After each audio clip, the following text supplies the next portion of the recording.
bisa sanksi itu bisa lebih banyak kalau selesai dalam 8 bulan gitu. Oke, apakah kita jadi berbuat tidak adil nih kepada wajib pajak? Apakah seperti itu prinsipnya? Ya. Coba saya minta masukannya dari ini, ada kemarin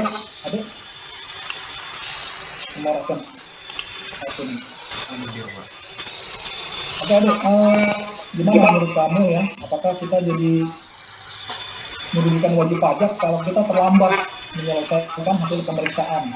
Apakah seperti itu gitu konsepnya? Jadi kita dianggap berbuat tidak adil atau bagaimana? Menurut kamu gimana? Kalau misalkan tadi kan lewat ya Pak ya.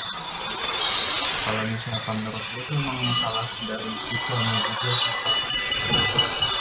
Karena kita juga nggak profesional kalau misalkan lewat di tempat ini.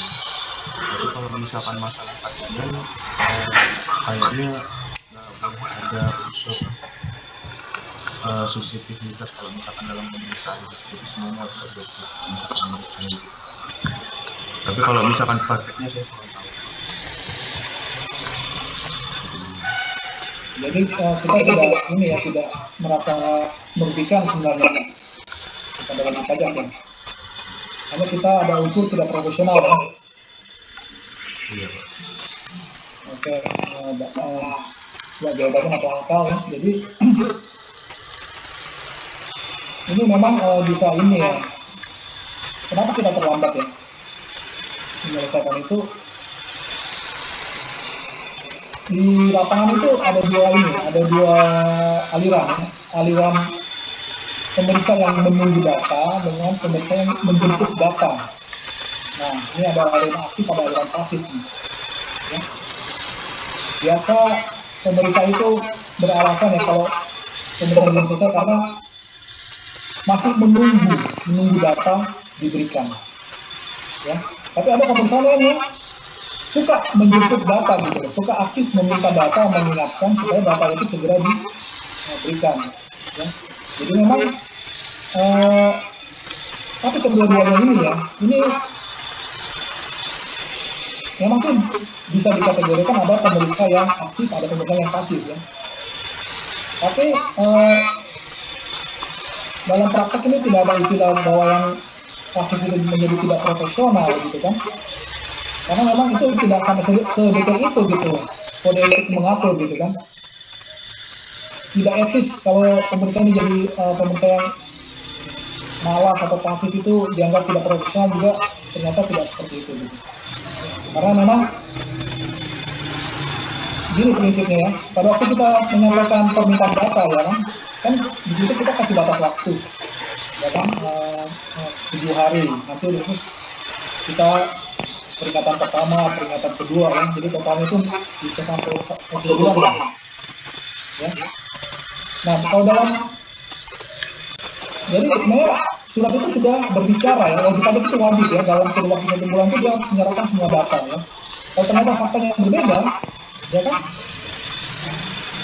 ya kita di dalam prosedur ya tidak ada istilahnya kita harus aktif minta ya enggak. Kalau secara prosedur itu kita cuma bersurat saja, tetap bersurat menyampaikan dan peringatan pertama, peringatan kedua itu sudah cukup ya. Kalau misalnya ada pemeriksa pengen usaha lebih ya, pengen effort lebih, terus dia nelpon segala macam atau agak menggertak atau gimana ya, itu terserah ya. Tapi meskipun kita pasif ya, yang penting kita sudah bersurat, itu sebenarnya juga masih dalam koridor profesionalisme kita karena memang aturannya seperti itu. Ya. Jadi dalam konteks bahwa kalau kita menyelesaikan lebih dari 6 bulan terus pemeriksaan diberikan karena sanksinya lebih besar, itu hal lain dan selama itu tidak menjadi patokan ya kan, karena ibaratnya sebenarnya kan juga wajib pajak juga ada ini ya, ada menjadi juga penyebab ya membuat pemeriksaan terlambat karena wajib pajak tidak mempunyai inisiatif untuk memberikan data secara tepat sesuai waktu yang ditentukan. Jadi memang ini belum sampai ya bahwa kita jadi tidak profesional ya, pada waktu kita cenderung pasif ya, dan juga kita dianggap tidak profesional kalau kita melewati dianggap tidak ada kepada wajib pajak kalau kita menyelesaikannya 8 bulan atau 6 bulan ya. Jadi belum ada kasus seperti itu di sini. Tapi intinya harusnya memang cover both side ya. Jadi dua-duanya itu punya ini masing-masing ya. Wajib pajak juga harusnya dia tahu bahwa pemeriksaan ini dibatasi waktu, dan tapi sebenarnya wajib pajak ini juga tidak mau bekerja sama dengan baik, gitu kan. Nah, sementara dari sisi pemeriksa ya, nah ini mau saya sampaikan ke kalian ya. Sampai saat ini ya, praktek yang terjadi itu kita pemeriksa itu belum sepenuhnya bekerja secara tim ya. Pemeriksa ini masih menggunakan pola PIC. Tahu PIC ya? Person in charge ya. Jadi misalnya kalau dalam satu tim itu ada 3 orang ya, ada supervisor, ketua tim, dan anggota tim. Ya, ditunjuklah ya untuk WP ini dipegang oleh anggota tim, PIC-nya. WP SP2 berikutnya dipegang oleh ketua tim, PIC-nya. Jadi masih kerja sendiri-sendiri gitu. Nah, itu yang terjadi, ya kan? Nah, tapi kalau tapi idealnya harusnya itu tetap bekerja secara tim, ya. Jadi nggak bisa itu dari A sampai Z itu dipegang oleh satu orang, ya kan? Dia yang bikin konfirmasi, bikin KKP, bikin pemanggilan, bikin undangan. Pokoknya kalau sudah meriksa itu kita harus ahli berkata-kata ya, dan harus ahli memanage waktu ya, dan memanage cara kita bekerja gitu. Dan ini kalau dibuat satu orang yang memikirkan semua itu, itulah salah satu penyebab pemeriksaan itu bisa molor waktunya. Nah, tapi di tim saya ya, kalau di tim saya kami tidak melakukan seperti itu ya, kami benar-benar bekerja secara tim gitu kan. Jadi kalau tim saya itu ada 3 orang ya, ada 2 anggota tim, itu kita buat tim listnya apa, ya kan, kita bagi, bukan A sampai Z dia ya. Jadi siapa yang buat konfirmasi gitu kan, siapa yang manggil buat undangan, ya, siapa yang mengunduh KKP ya, kan sekarang kan ada KKP yang bisa diunduh ya, jangan langsung jadi KKP itu ya. Nanti kalau mungkin waktu kalian tahu kemarin kalau namanya Apiseta ya, jadi itu ada aplikasi buatan salah satu pemeriksa pajak itu namanya Apiseta, aplikasi sebuah data. Apiseta ya. Nah, jadi pada waktu kita menyedot data itu ya, tergantung wajib pajaknya. Kalau wajib pajak besar bisa seharian, kalau wajib pajaknya kecil bisa hitungan jam proses data dan sudah berbentuk format KKP. Ya, nah itu tinggal dibagi tugasnya ya. Sampai data, sampai membuat informasi, undangan dan seterusnya. Dan ketua tim lah yang harus nanti menyusun argumentasi sebelum pemeriksaan. Nah, itulah harus dibagi. Jadi nanti kalau kalian kan lulus tahun ini ya, tahun depan mudah-mudahan ya mungkin bisa 2 tahun lah ya, kalau ada pengangkatan pemeriksa itu kan harus melewati dulu DFD nanti kan, bisa fungsional dasar yang harus kita tiket untuk jadi pemeriksa harus kita melewati terpilih untuk ikut DFD ya, kita fungsional dasar, kalau jadi pemeriksa itu bisa sejak DFD sampai diangkat itu bisa tahu juga tuh ya, karena prosesnya ternyata tidak cepat ternyata ya. Ini bebannya ikut DFD tahun 2020 ini, awal-awal 2020 kan sampai sekarang mungkin ini akan ada penangkapan bulan-bulan Mei ini.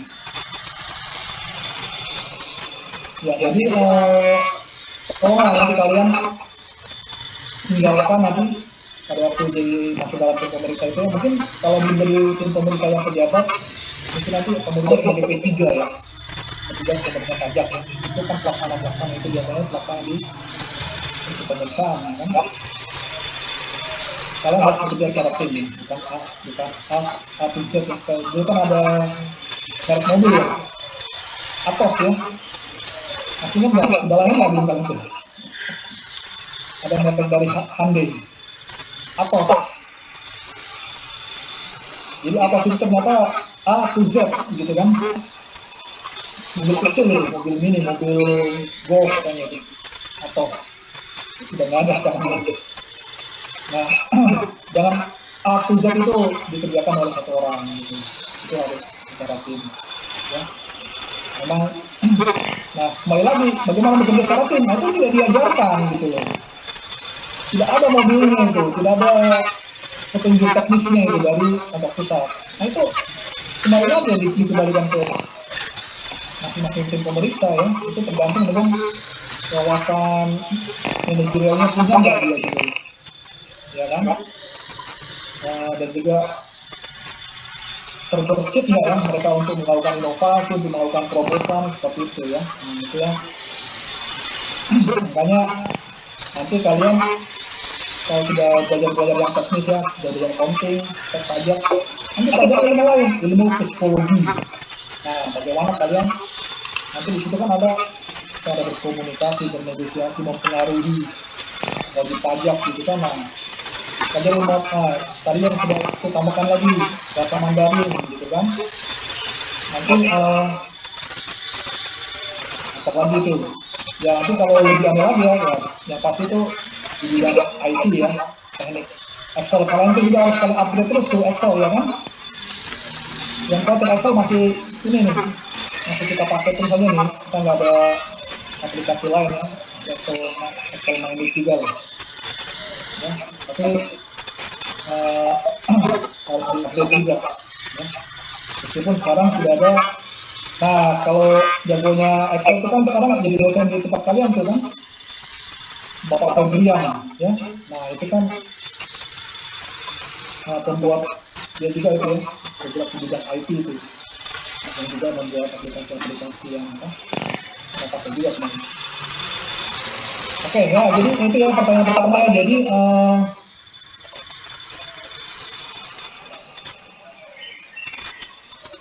memang jadi 8 bulan itu hanya sampai SPHP ya. Sementara kalau sampai benar pemeriksaan itu selesai itu adalah batas waktunya berarti 10 bulan ya. Jadi 6 plus 2 plus 2 10 bulan. Dan itu kalau ada ujian yang keluar, ada tanggal gitu kan, nah kalian harus bisa berhitung tuh ya. 6 bulan itu ya, sejak kapan ya? Sejak tanggal SP2 atau tanggal SP2 disampaikan. Nah, menyatakan undang-undang mengatakan argo pemeriksaan itu dimulai pada waktu SP2 disampaikan, bukan tanggal SP2 diterbitkan. Ya. Lalu sampai tanggal berapa berakhirnya 8 bulan itu? Sampai tanggal SPHP atau tanggal SPHP disampaikan. Yang ternyata aturannya berkata sampai tanggal SPHP disampaikan, ya kan? Karena bisa jadi SPHP dibuat sekarang, disampaikannya 2 hari kemudian, 3 hari kemudian. Karena kenapa? Karena SPHP itu ternyata nggak bisa disampaikan dengan berbagai format yang ada gitu. Kita nggak boleh meng-email SPHP, ya kan? Kita tidak boleh mengirim pos. Yang boleh SPHP itu harus di fax atau disampaikan langsung. Nah, sekarang kita ngomongin fax ya, kayak di daerah saya di Makassar aja nih. Soalnya wajib pajak tidak punya mesin fax. Ya kan? Kalau nah jadi tidaknya ya harus disampaikan langsung. Sementara sekarang pandemi COVID dilarang ketemu juga gitu. Nah ini juga ternyata saya kemarin kayaknya ada. Nah ini gimana caranya lah ya. Misalnya juga nih, kalau kayak kantor kami ya, kantor saya dipanggil Sulawesi Selatan ini kan juga membawahi Sulawesi Tenggara, di Kendari dan sampai Sulawesi Barat ya. Kalau wajib pajaknya di Kolaka sana kan di bau-bau, wah stoknya udah nggak ada, mau ke sana juga gimana gitu ya kan. Nah, biasa kita mensiasati itu dengan kita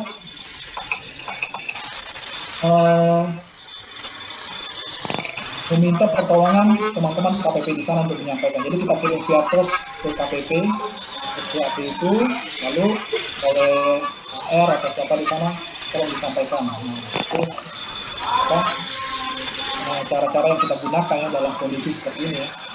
Kalau dulu waktu kondisi-kondisi masih ini ya, masih normal, kirim SPAP saja bisa minta ST tuh, ya kan?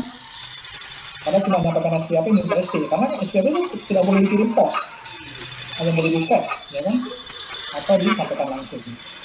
Nah, bahkan pada waktu menyampaikan langsung ya, itu harus diterima oleh pegawai. Ya kan, harus diterima oleh pegawai. Nggak boleh bukan pegawai menerima, karena sudah ada kasus tuh. Wajib pajak nggak merasa menerima loh, karena pemeriksa merasa sudah menyampaikan, ternyata menerima bukan pegawai, entah tetangga atau siapa orang pada waktu itu gitu kan. Nah, ternyata tidak bisa dibuktikan gitu kan. Nah, bagaimana kita bisa membuktikan kita menyatakan SPAP kepada orang yang tepat, kepada pegawai yang tepat? Kita harus lihat tuh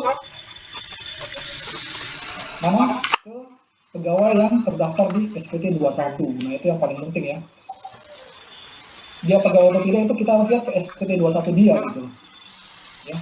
Dan sebaiknya dilihat SPT 21 yang terakhir ya, bukan ke tahun pemeriksaan. Ya kan? Kalau kita periksa tahun 2017, jangan lihat SPT 2017, kita lihat SPT 2019 ya, itu yang terbaru kan. Jadi pegawai di SPT 2017 sudah bisa atau bagaimana gitu. Ya, jadi itu ya untuk mengantisipasi ya. Jadi memang ada gugatan ya, ada gugatan terkait dengan SPAP ini yang diterima oleh bukan pegawai. Itu ternyata terjadi gitu. Dan itu ternyata malah menguntungkan wajib pajak ternyata. Ya. Nah, ini juga tadi mungkin pertanyaan siapa tadi yang mengenai pembatalan tadi?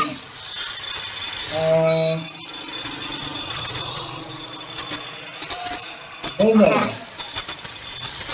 Yang tanya masalah pembatalan tadi itu kan?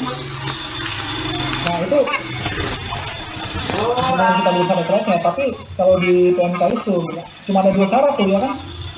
Pemeriksaan itu bisa dianggap bisa dibatalkan ya, kalau SPHP tidak disampaikan, dan kedua kalau tidak melakukan pembahasan akhir. Nah, itu ya.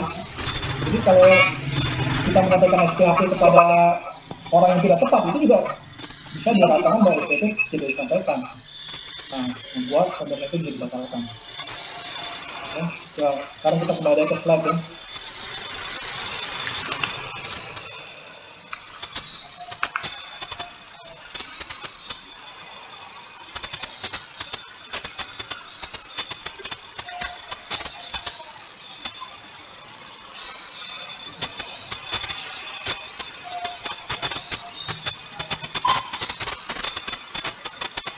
Oke, ada pertanyaan nggak terkait kasus tadi?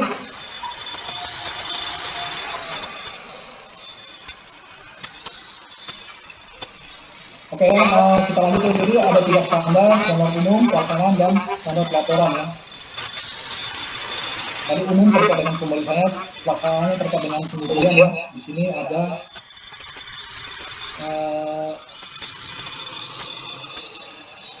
di sini kalau penugasan ada di sini ya, dan di sini nanti dibaca aja sendiri.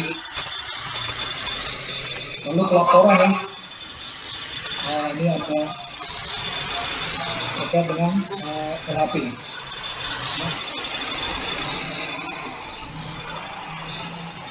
Nah, LHP disusun secara ringkas dan jelas ya, memuat waktu dan seterusnya. Nah, tapi faktanya kalau mau dari saya pribadi, SHP kita ini LHP kita ini tidak ringkas ya, masih banyak yang ini apa informasi yang terlalu berlebihan yang harusnya tidak perlu harus dimasukkan, dan ada informasi yang cenderung diulang.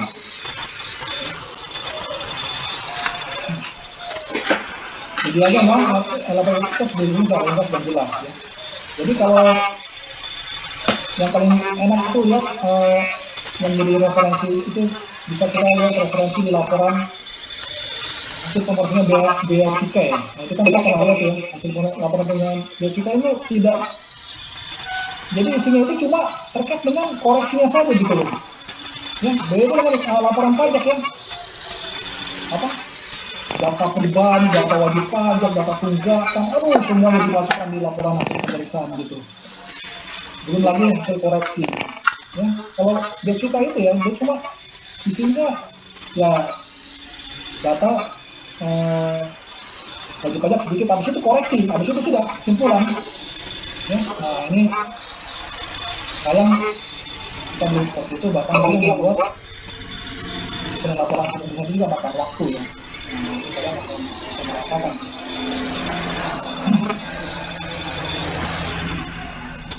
Nah, lihat ini di sini coba lihat, ada 11 isi laporan LHP itu ya. Penugasan, identitas, ya, pembukuan, pemenuhan, data informasi tersedia, banyak sekali, 11. Wow, ini benar-benar nih pada waktu nyusun ini ya, bisa hitungannya mingguan juga gitu. Karena sebenarnya maunya kita itu hanya terkait dengan 8 saja sebenarnya gitu. 8 dengan 10. Gitulah. Hanya 8, 10 dengan 11 lah, itu aja sih sebenarnya. Plus sebenarnya 1, 2 lah. Yang lain itu kalau misalnya tidak usah sebenarnya gitu kan. Tapi ternyata tidak seperti itu aturannya ya. Karena memang faktanya juga yang bahkan kalau orang-orang mau baca ya, dia cuma baca nomor 11 saja gitu loh. Cuma lihat sebelah ujungnya aja ya, 11 saja yang dilihat kalau ada yang mau baca gitu. Berapa sih SKP-nya gitu kan. Nah, saya mau tambahkan yang D ya. Yang D itu kan LHP ditandatangani oleh kepala UP2. Nah, perlu saya sampaikan ya bahwa kepala UP2 di sini fungsinya hanya mengetahui, ya, dia tidak menyetujui. Nah, itu yang harus kalian pegang juga ya.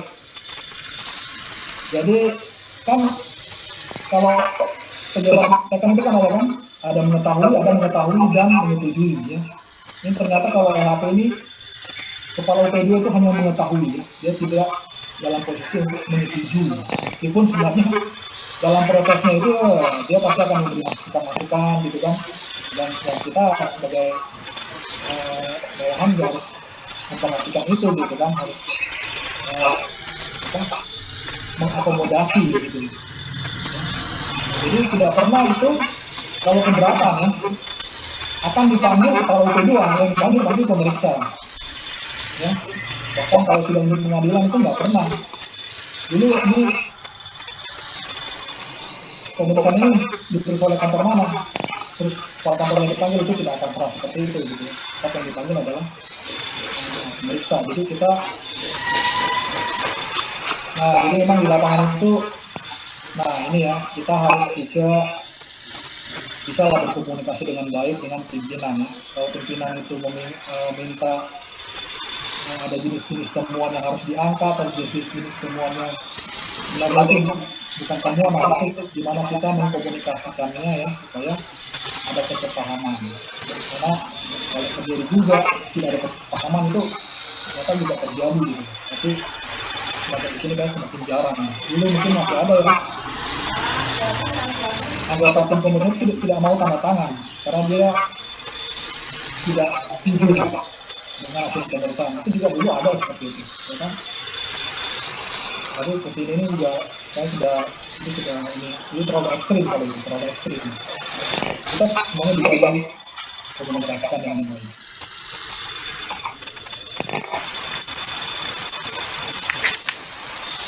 Nah, kode etik yang dibaca aja nih, ya. Nanti sudah etis, ya.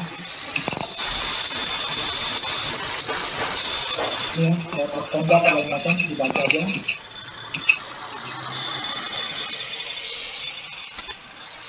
Oke, ini kewenangan dan kewajiban. Kita belum setengahnya. Oke, ini juga di silakan dibaca aja ya wewenang pemeriksa ya. Karena ini kenapa kita membuat PowerPoint itu bukan poin-poin, masih banyak uraian-uraian gitu. Karena kan ini PowerPoint, harusnya kan poin-poin gitu. Nah ini juga ini, jadi memang ada yang harusnya sebenarnya dalam waktu kita mengajar itu ya memang ada tidak semuanya harus diuraikan. Ya. Ada memang harus menjadi kewajiban mahasiswa untuk membaca sendiri gitu. Ada self study ya. Dengan mandiri nanti sebenarnya pada waktu dipresentasikan itu sebenarnya sudah poin-poin ini kan banyak kali nih wewenang pemeriksa ada 7 untuk pemeriksaan lapangan dan 6 untuk pemeriksaan kantor. Misalnya wewenang nomor 5 itu jarang kita melakukan itu ya. Dulu mungkin kita pernah lah, dulu ada istilahnya apa? Surprise audit kayak gitu kan, kita tiba-tiba datang tanpa pemberitahuan, tanpa nelpon, tiba-tiba kita datang ke lokasi industri wajib pajak ya, dan baru saja pada waktu itu kita diusir oleh satpam, ya kan? Kita mau bilang apa? Karena tidak ada pemberitahuan, gitu kan? Terus kita bilang, oh kami punya wewenang segala macam, kami akan menyegel segala macam. Ya, baiklah, itu masuk akal secara peraturan, tapi ya dalam kondisi seperti ini ya, mungkin itu malah menghambat penyelesaian pemeriksaan ya. Alih-alih malah terjadi juga ya, kita malah berurusan dengan yang berwajib gitu ya. Jadi itu fakta-fakta di lapangan ya kan. Jadi sebenarnya apa kita sama sekali tidak perlu menyegel. Nah ini itu benar harus kontekstual ya, tidak semuanya harus disapu rata. Itu harus benar case by case, ya kan? Karena kita juga jangan hanya berpikir semata untuk menyegel. Kita harus mengantisipasi kalau nanti kita segel, kalau nanti wajib pajak melakukan perlawanan, antisipasi kita apa? Nah kalau kita tidak siap dengan hal seperti itu, sebenarnya kita jangan ini ya, jangan coba-coba karena nanti jangan sampai ya kita kena belit PMH, ya kan? Perbuatan melawan hukum atau apa? Perbuatan tidak menyenangkan yang wajib pajak, karena itu terjadi. Bahkan sekarang ART bisa dilaporkan ke wajib pajak, ke polisi. Ya. Nah ini ada kasus nih ya kan, kemarin tuh di Kanwil Makassar tuh. AR dilaporkan oleh wajib pajak hanya gara-gara AR tersebut memberitahukan ya bahwa AR wajib pajak yang bersangkutan itu tidak di tempat. Ya. Jadi misalnya ada AR yang si A dan ada 2 AR nih, si A dan si B. Untuk wajib pajak C. Nah si B ini pada waktu itu tidak ada di tempat. Sementara wajib pajak C ini AR-nya si B. Pada waktu wajib pajak C ke kantor, dia ditemui oleh AR yang bukan merupakan AR dari wajib pajak C ini. Lalu si A ini mengatakan, udah urusannya sama saya saja gitu, nanti saya sampaikan ke si teman saya B. Nah, wajib pajak ini nggak mau seperti itu gitu. Nah, tahu nggak apa yang dilakukan? Lapor polisi. Karena dianggap ARA ini memberikan dengan berbohong. Bayangin, gara-gara hanya berbohong, cuma mengatakan kamu bisa itu bisa sampaikan ke saya saja, nanti saya sampaikan ke itu. Dilaporin polisi, benar. Dia dipanggil polisi, benar akhirnya.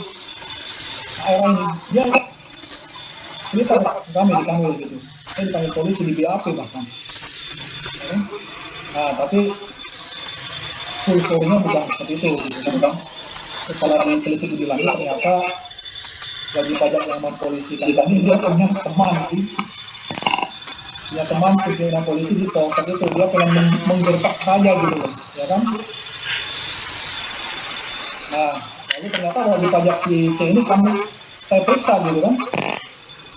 Nah pada waktu saya periksa, saya mau saya pengen ketemu dengan orang yang melaporkan rekan kita ini, alasannya apa gitu. Nah ternyata waktu masuk ke pemeriksaan itu kan waktu kejadian itu kan sebelum pemeriksaan itu ada SPG waktu lagi pemeriksaan kita masuk kita mau ketemu ya, ternyata usuk dia sebenarnya ya gitu ya, cuma orang-orang apa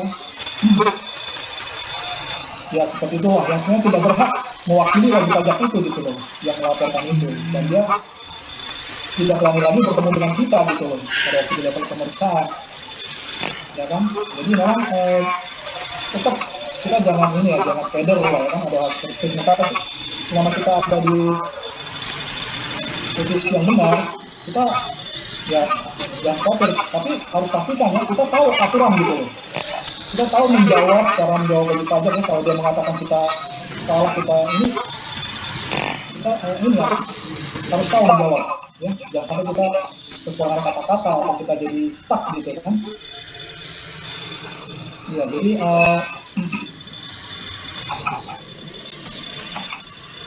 jadi kalau akhir kisah dari si Airin juga tidak sampai ini ya, sampai ada penangkapan karena ternyata juga yang memBAP dia tetangga dia juga gitu. Akhirnya juga aman-aman aja. Sama tetangga kan, kepada tetangga itu ngaku juga, saya disuruh manggil kamu karena pikiran saya itu temannya si itu tuh yang laporin kamu gitu. Terus orangnya itulah dinamika di lapangan ya. Dari kalian, jadi kalian ini aja mempersiapkan mental juga lah kan. Selama kita benar kan, apa yang ini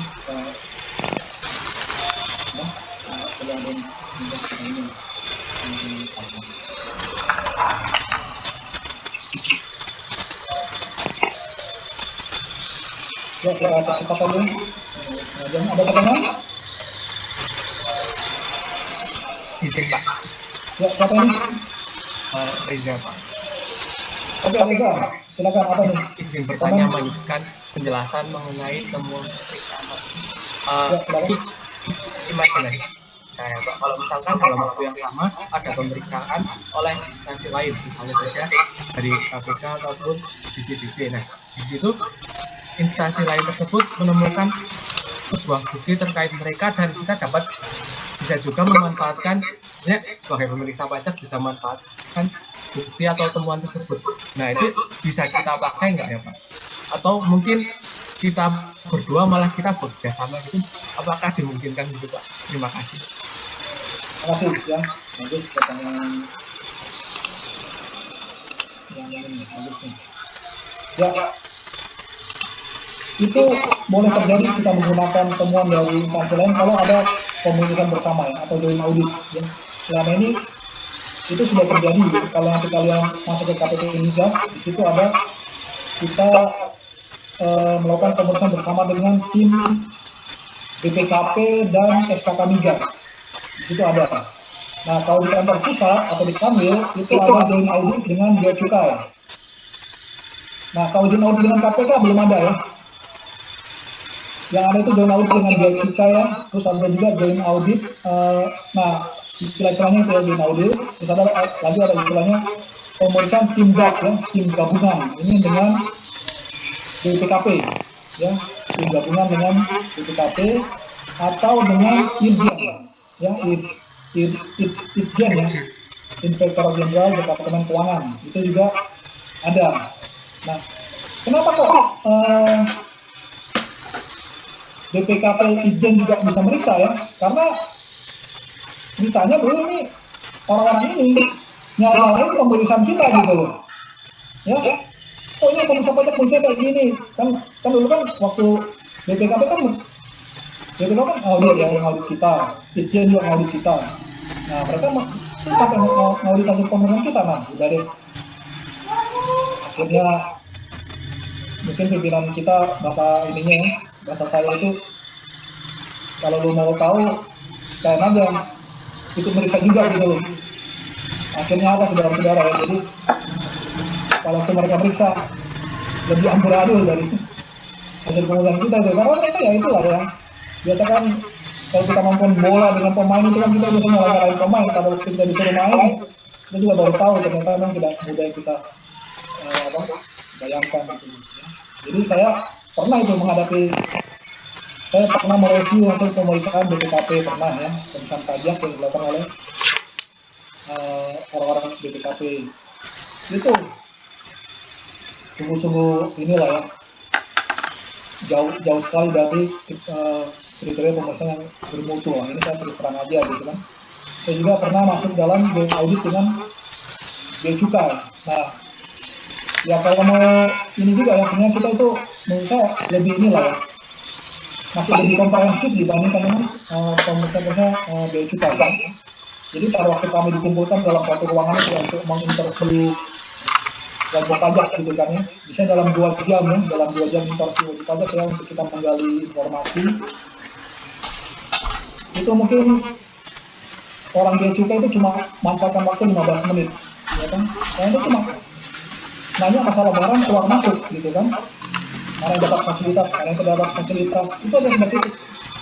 Karena kalau kita nanya kan beda ya kan, ini akuntansinya gimana, ini proses bisnisnya gimana ya kan, ini dokumen sumbernya bagaimana. Nah itu jadi dalam 2 jam itu mungkin bea cukai 15 menit, sisanya kita bisa pajak ya kan. Ya memang ya berarti kan kalau kita lebih komprehensif berarti kan wawasan kita pasti lebih banyak ya kan. Jadi kalau bea cukai itu sangat terbatas sekali ya, sangat terbatas, makanya kita wajar sih kalau lapor hasil pemeriksaan mereka juga itu minimalis ya.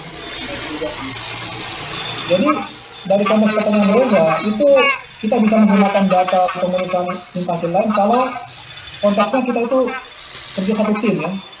Karena kalau kita nggak kerja satu tim itu harus ada mekanisme formal lain yang membuat kita sah untuk meminta data gitu, tidak bisa otomatis. Kalau satu tim kita bisa otomatis, ya kan satu surat perintah. Ya. Dan ini yang terjadi yang pernah saya ceritakan kan kemarin, kami bisa minta untuk memanfaatkan laboratorium bea cukai ya untuk menguji jenis barang tertentu gitu kan, ada kita terkait dengan hasil pemeriksaan juga gitu. Nah, itu bisa otomatis ya. Nah, dalam konteks karena kita satu tim gabungan. Kalau itu tidak satu tim itu kayaknya dimungkinkan, tapi harus ada mekanisme formal berikutnya ya. Nah, itu kayaknya sih selama ini belum pernah ya. Kita kan kalau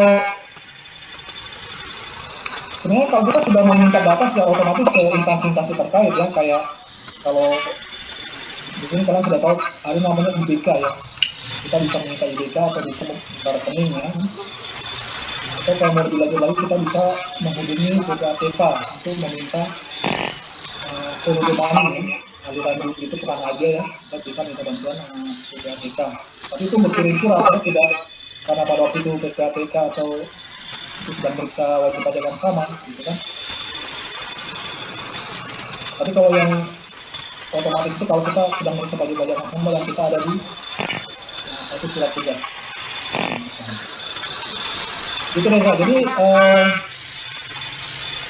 bisa ya kalau ada di satu dalam konteks sedang melakukan pemeriksaan bersama. Gimana Reza? Baik Pak, terima kasih. Oke, ada lagi?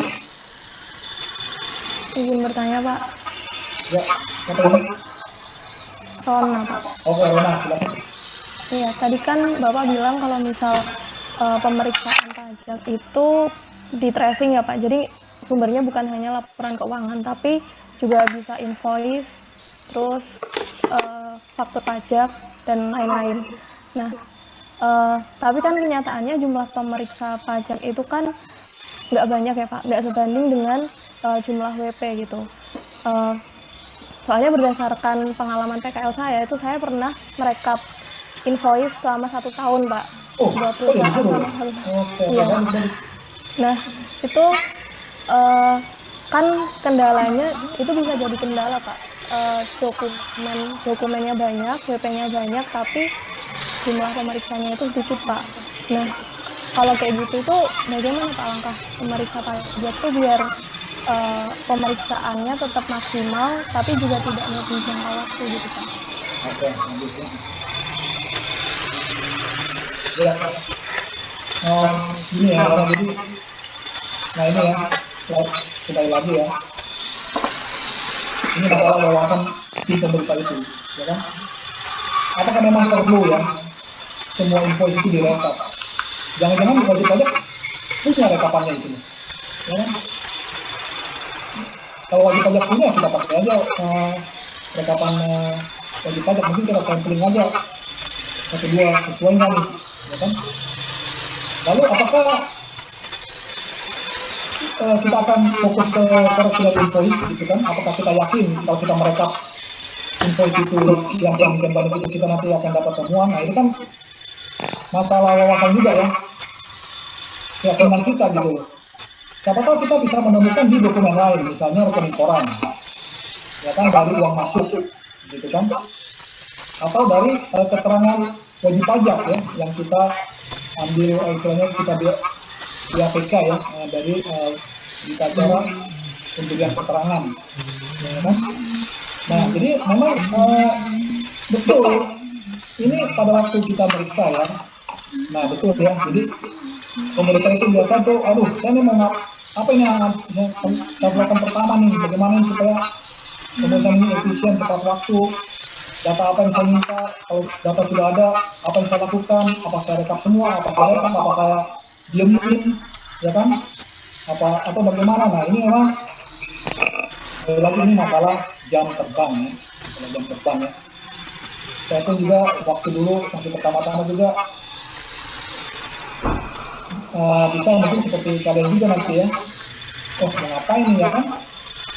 Nah sementara nanti kalian jangan kaget ya, pada waktu kalian nanti sebagai pengusaha yang awal-awal itu tim kalian itu tidak akan mengenai kalian pengusaha yang baru belajar, enggak, kalian dianggap harus sudah bisa berlari. Nah ini juga satu kesalahan juga ini, jadi kalian hanya bermodal DFD selama berapa lama itu DFD? 2 minggu mungkin ya, hanya modal DFD 2 minggu kalian sudah diserahkan untuk ngerjain KKP dari A sampai Z, cari temuan lagi. Nah itu terjadi seperti itu gitu ya, itu tidak terhindarkan gitu ya kan. Nah jadi memang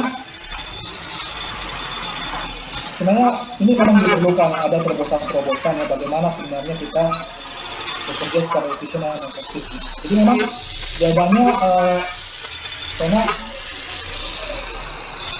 sebenarnya tidak harus selalu merekap itu menjadi satu-satunya cara kita mengumpulkan bukti. Dan kalau ada sumber pembuktian lain ya yang bisa kita dapatkan, bisa lebih efisien dan mempercepat pemeriksaan, kan itu kita punya itu. Tapi kamu bagus tuh ya, udah dapat pengalaman. Jadi pada waktu kamu merekap itu kan kamu jadi lihat ya, oh yang namanya invoice itu komponennya apa saja gitu loh. Itu kan ada nama, tanggal, jumlah, dan ada uraian barang. Nah ini bagaimana nih menghubungkan ke, kalau ini saya hubungkan dengan dokumen apa nih ya kan, untuk bisa mendapatkan koreksi gitu loh.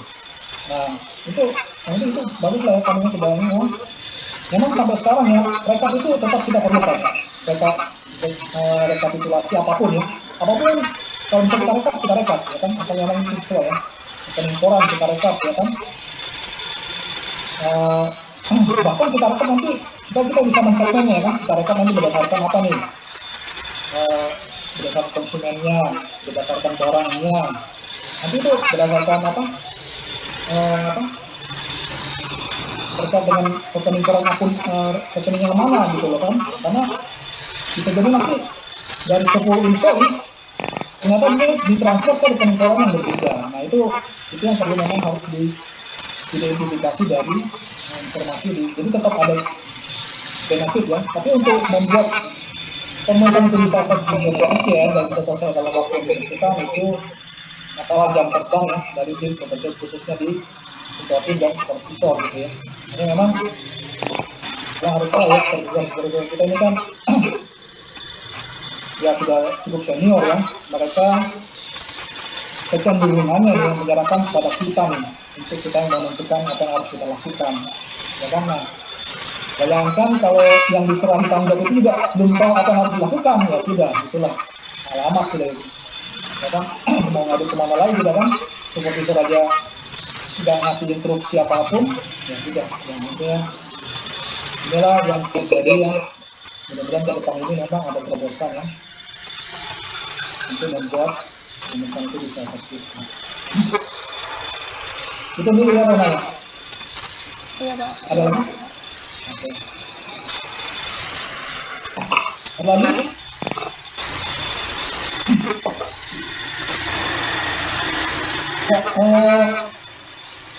Ini hak wajib pajak, nah kita ada rasa jabatan. Ya ini juga kayaknya rasa jabatan juga tidak terlalu banyak isu yang dibahas ya.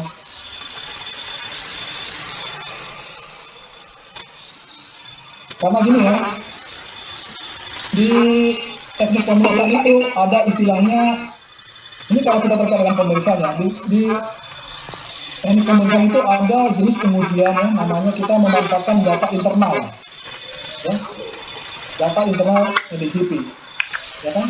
Jadi bisa saja ya pada waktu saya meriksa suatu badan, saya akan buka SPT orang pribadi dari badan itu yang tidak saya periksa gitu.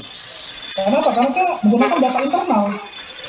Jadi sebenarnya kita tetap dilindungi, ya. Jadi misalnya saya periksa WPA, tapi saya akan mengakses data WPB dan saya akan mengambil data dari WPB untuk saya hubungkan dengan data WPA, ya. Meskipun saya nggak periksa WPB gitu kan, tapi karena saya sedang memanfaatkan data internal ya. Nah kalau kalian tahu ya itu ada di SE 65 2013 kan itu tentang perbedaan pemeriksaan SE 65 2013. Di situ salah satu tekniknya adalah pemanfaatan data internal dan eksternal. Nah, kalau data eksternal itu ya bisa kayak dari internet, gitu kan, konfirmasi pihak ketiga dan seterusnya. Kalau internal ya dari SDJP, dari Apollet, ya kan, banyak kan. Dari sistem kita sudah cukup inilah, sistem kita sudah cukup banyak, meskipun belum terintegrasi dengan baik ya. Tapi sudah banyak ya, sudah banyak memenuhi bahkan data terkait dengan ekspor impor dari kita ya juga ada. Nah ini khususnya biasa kalau yang terkait dengan izin tertulis ini kalau ada kita dipanggil ke sidang pengadilan gitu kan kita ada izin tertulis ya. Nah ini biasa bicara masalah itu ya. Tapi kalau terkait dengan pemeriksaan itu tidak belum ada sih yang mempermasalahkan ini masalah jabatan ini.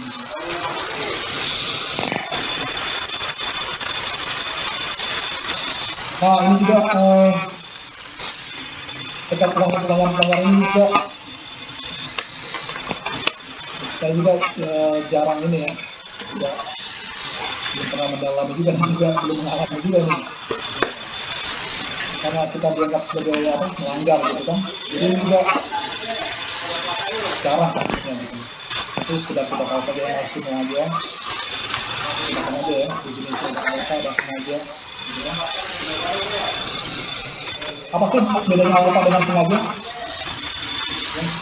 Tingkatnya kalau katanya baru satu kali itu masih alfa lah. Tapi kalau sudah kedua kali, nah itu sudah mengarah ke sengaja gitu. Ya kan? Biasa orang gitu mendefinisikan yang paling sederhana gitu kan. Kalau dari pertama kali, ini baru pertama kali alfa. Kalau sudah kedua, kita dari kedua udah yang sama.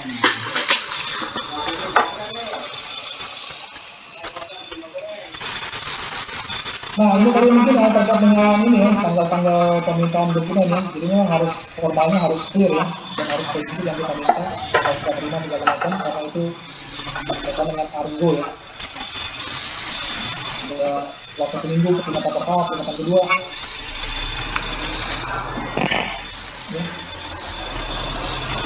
Nah ini mungkin pertanyaan nih harus nggak sih kita membuat peringatan itu kalau menurut standar pemeriksaan pajak di PMK itu apakah wajib kita membuat peringatan? Ada nggak yang sudah membaca PMK?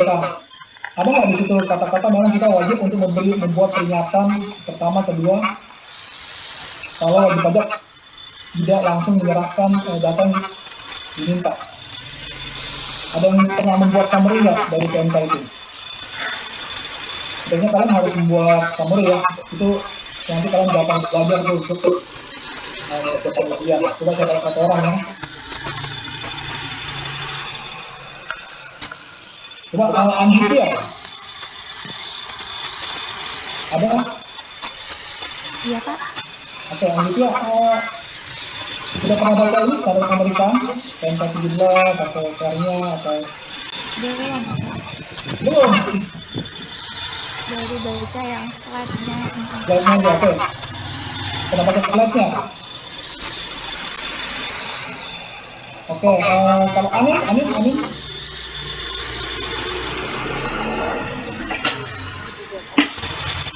Oke, jadi saya anggap mungkin kalian juga bagian besar belum baca semua nih. Jadi sebenarnya kalian baca ya, itu pasal per pasal ya. Supaya nanti pasti pertanyaan tadi ya, ini ada pertanyaan tuh yang kayak tadi kita latihan soal nomor 1 itu, kalau kita baca PMK itu gampang tuh jawabnya, ya kan? Minimal mungkin nggak usah dihafal, tapi kita tahu di mana tempatnya gitu loh. Kalau kita nyari jawaban itu gitu, di pasal berapa. Ya. Jadi sebenarnya cara pemeriksaan kita itu tidak mewajibkan kita membuat peringatan pertama atau kedua. Tapi yang dikatakan ya bahwa dalam jangka waktu 1 bulan itu sebenarnya wajib itu harus menyerahkan semua dokumen ya. Sementara untuk peringatan pertama atau kedua itu terserah pemeriksa mau juga atau tidak. Gitu loh. Itu biasanya hanya untuk mengingatkan saja, tapi tidak wajib ya kita buat. Ya kan? Jadi semua kita cuma bersiap 1 kali sebenarnya. Ya kan? Nah, setelah kita punya 1 bulan, nah itu kita bisa langsung ke bisa kita buat ya, kalau sampai akhir pemeriksaan tetap tidak diserahkan, kita bisa membuat berita acara tidak dipenuhi ya, dengan data kita gitu. Itu bisa kita kunci di situ, ya kan? Kalau mau lebih kuat lagi, kita bisa minta wajib pajak membuat surat pernyataan sudah tidak akan memberikan data lagi. Nah ini yang biasa ini sebenarnya sudah pernyataan jebakan. Ini tidak harus dibuat wajib pajak, tapi kita ingin ngetes wajib pajak. Kalau dia buat lah itu justru bagus buat kita gitu kan. Jadi nanti karena kita ingin mencegah dia membawa data di pembahasan. Nah, jadi sebenarnya ada hakim pengadilan pajak ya yang sudah pensiun itu, nah karena dia sudah pensiun dia bisa memberikan tips ya. Jadi dia memberikan tips. Nah, minta saja wajib pajak itu untuk membuat surat pernyataan sudah nggak akan lagi, memang sudah tidak lagi data yang belum diserahkan, semua sudah diserahkan. Nah itu kalau dia bisa membuat surat pernyataan itu, wah kita bagus banget itu, bisa menjadi senjata kita itu, ya kan? Jadi jangan sampai dia nanti berikan data di keberatan, di pengadilan pajak atau di pembahasan. Nah dengan surat itu, tapi sayangnya surat itu tidak merupakan kewajiban dari wajib pajak. Nah itu berarti kan tergantung bagus-bagusnya kita berkomunikasi saja gitu, ya kan? Ya, wajib pajak bisa membuat surat seperti itu, ya kan? Nah ini pembatalannya mungkin yang terakhir ya. Oke. Nah ini seperti saya sampaikan tadi, itu dibatalkan tadi kalau tidak ada penyampaian SPHP ya, atau tanpa ada pembahasan, ya kan? Jadi dibatalkan. Ini juga kasuistis ya, memang ada 1-2 yang sampai ke pengadilan ya, kita digugat karena yang saya tahu itu karena kita memberikan SPHP kepada bukan pegawai ya, pada orang yang salah.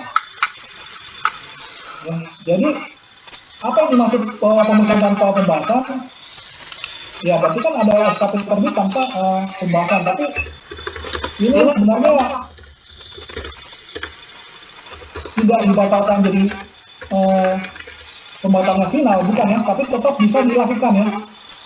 Prosedur yang belum dilakukan itu dilakukan lagi gitu ya. Nah, ini karena ini jarang terjadi, saya juga belum pernah melakukan seperti ini gitu kan. Karena intinya ya SPP tetap kita sampaikan, sekalipun tidak ada orangnya tetap kita sampaikan gimana caranya supaya SPP itu sampai kepada orang yang tepat lah ya. Dan juga pada waktu closing kita tetap buat undangan tetap disampaikan ya kan. Sekalipun dia tidak datang itu bukan urusan, yang penting kita sudah menyampaikan undangan ya kan. Jadi kata-kata tanpa pembahasan ini tanpa ada undangan ya. Kalau undangan kita sudah sampaikan undangan untuk pembahasan akhir, nah kewajiban kita sudah selesai sehingga kita tidak akan masuk dalam klausul yang melakukan pembahasan akhir gitu ya.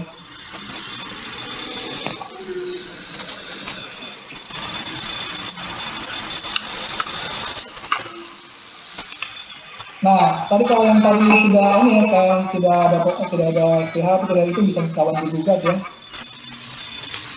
Dan itu bisa digugat ke ini masuk kata Balai Pajak ya, itu kan itu ya pengadilan pajak ya, bukan BPP, pengadilan pajak.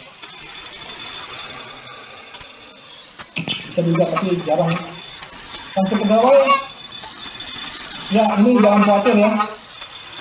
Ini juga jarang sekali kalau yang benar-benar berbuat pidana yang tidak terlibat penyuapan, pemerasan, ya kan, yang saya sampaikan itu sudah ada lagi ini ya, akademi ini juga. Selama kita ada itikat baik ya, kita jangan khawatir ya.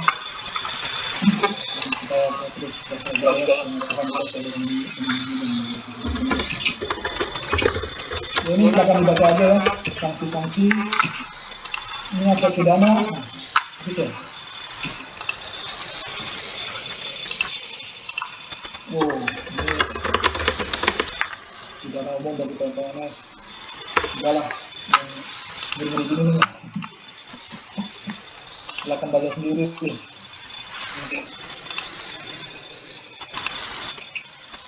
Intinya yang sampai kita berusaha hukum dia yang benar ya, yang sampai ada OTT segala macam itu ya. Kelihatan ini ya, kayak gini misalnya, jangan sampai lah ya, langsung selesai nih. Masa depan kita langsung nah ini gratifikasi kan, kemarin yang di kasusnya kan katanya seperti ini. Maaf Pak, Ya. portalnya udah bisa ditutup Pak. Oke, tutup ya. Ya di portalnya Pak.